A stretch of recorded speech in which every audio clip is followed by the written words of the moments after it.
And after 9/11, Muslims across the United States spoke out against discrimination and racism they felt was directed toward them. But Islam has actually been attracting more and more Americans every day.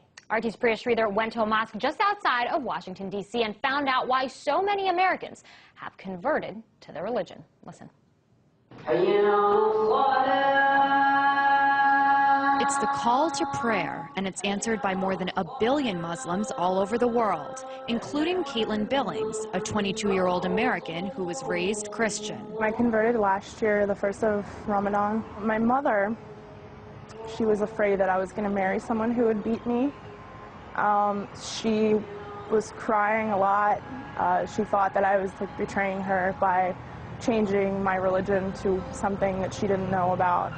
Backtrack almost a decade ago to 9/11. Today, our fellow citizens, our way of life, our very freedom came under attack in a series of deliberate and deadly terrorist acts. President Bush waged a war on terror, targeting extremist Muslims who were labeled as terrorists. Many Americans, like Caitlin Billings, remember that time in the United States very well. I was 14 when September 11th happened, so I didn't really know what was going on, if that really was Islam. People said it was, so I believed it just like everybody else. But as Billings got older, she decided to find out for herself.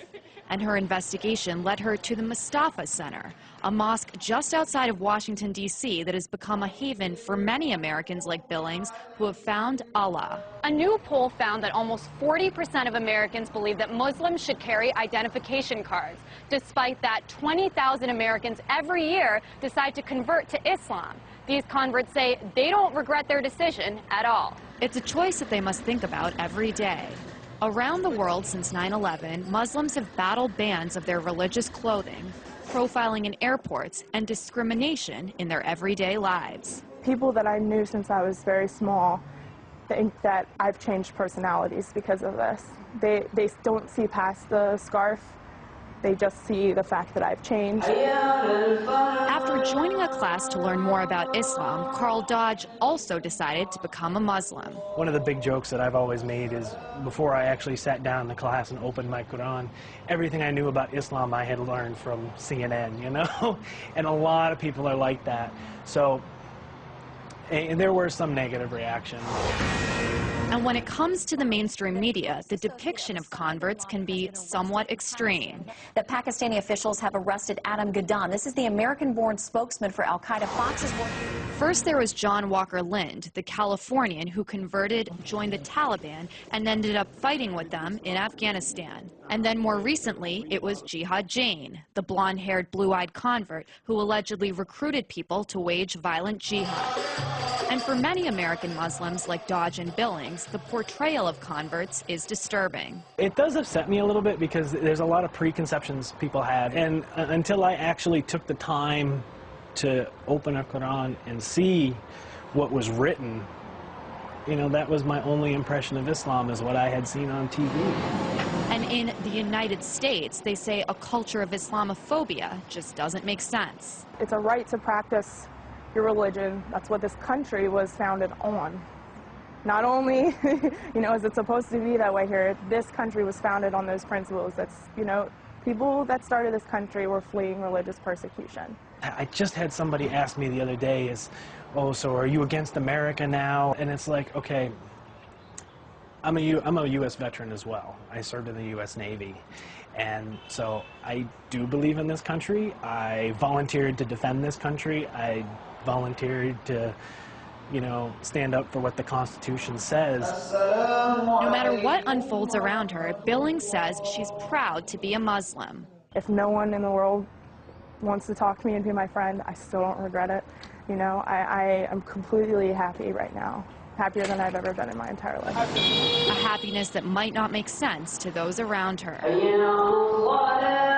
Priya Sridhar, RT, Annandale, Virginia. And Priya joins me now for more. So Priya, how do the converts in your story, how do they feel about this whole, mosque controversy, the burning of the Quran? Because we talked about how Muslims all over the world feel about it, but what about those here in the United States, especially those who actually converted? I mean, they're angry about it just like most of the Muslims in the United States.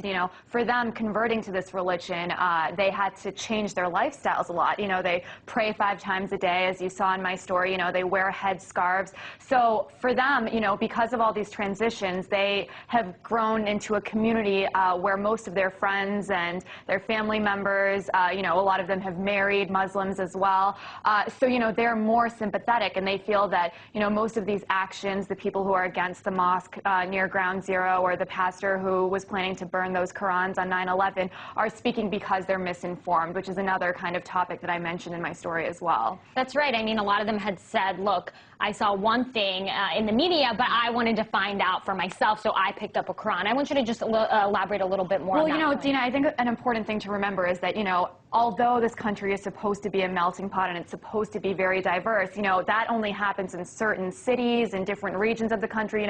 There are places in America where people literally have never met a Muslim person before, so their only kind of perceptions are shaped by the media and what they see on TV. It's just like the way people on the other side of the world have certain impressions of America because of what they see on TV. So for them, all they saw was these wars in the Middle East, these very extremist Muslim terrorist groups, and then, what the American media said about converts wasn't helpful as well. You saw Jihad Jain, you saw Adam Gadon. So their point is that there are very ordinary people who convert to Islam simply because they found this religion that they believe can give them hope and, what everyone finds in whatever religion they have. And so they wish that there was more coverage of that kind of conversion as well. Definitely an interesting story. RT's Priya Sridhar there.